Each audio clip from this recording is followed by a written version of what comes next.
Well, did you catch the debate the other night on ABC? A lot of people surprised at how biased ABC actually was. Of course, we told you going into the debate between Trump and Harris that ABC News head of the news department is a good friend of Kamala Harris. In fact, has donated to several of her campaigns and has even thrown fundraisers for her. Oh, and their husbands are friends too. But even with the bias that we expected, most people were shocked at how bad it actually was. David Muir and Lindsay Davis were the moderators, and they never pushed back, never fact-checked any of the things that Kamala Harris said. But of course, they pushed back against Donald Trump many, many times on things, even fact-checking him incorrectly, specifically on the abortion issue.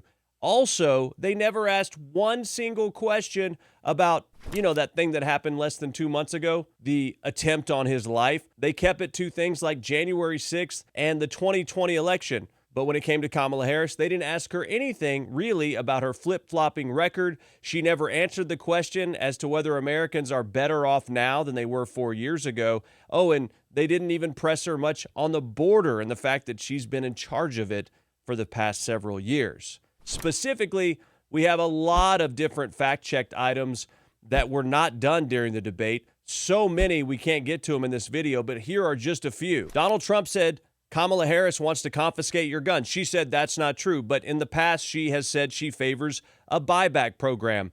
That is a fact. That went unchecked by ABC. Kamala Harris also peddled the very fine people hoax about the Charlottesville incident. That has been debunked even by liberal outlet Snopes. Donald Trump alleged that babies were being aborted outside of the womb, and then Lindsay Davis said there's no state that allows that. However, according to the facts, 5 infants were born alive during failed abortions in Minnesota, and none were provided life-saving care in 2021. The same thing happened in 2019 and in 2020. Walz changed the law to where they don't have to actually give life-saving care to babies born from botched abortions, and they also don't have to report them anymore either. Furthermore, there's actually 8 states and the District of Columbia that allow abortion without any limits, including Alaska, Colorado, Maryland, Minnesota, New Jersey, New Mexico, Oregon, Vermont,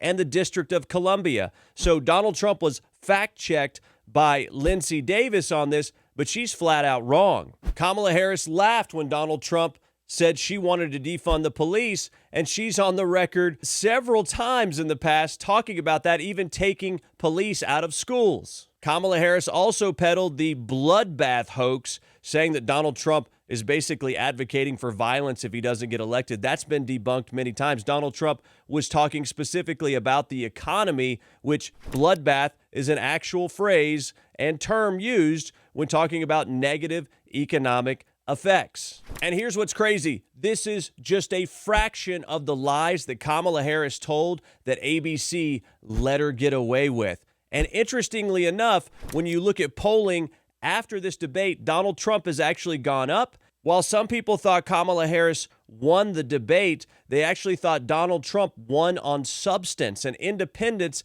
actually felt like Donald Trump gave more substantive answers than Kamala Harris. So the moral of the story here is, and my opinion, is Kamala Harris won the beauty pageant portion of this debate, but Donald Trump won it on substance, had a very strong start to the debate and a very strong ending, and that's what most people tend to actually remember. So I think there's no reason to worry if you're in Donald Trump's camp, because people actually liked what he had to say. While Kamala Harris did better than expected, she had really no good answers. What do you think about that video? Pretty good, right? Well, why don't you like it, share it, and subscribe it? And for more, check me out live every weekday afternoon, 3 p.m. Eastern, 2 p.m. Central, right here on this platform, which you can find a link to at IkeWingate.com.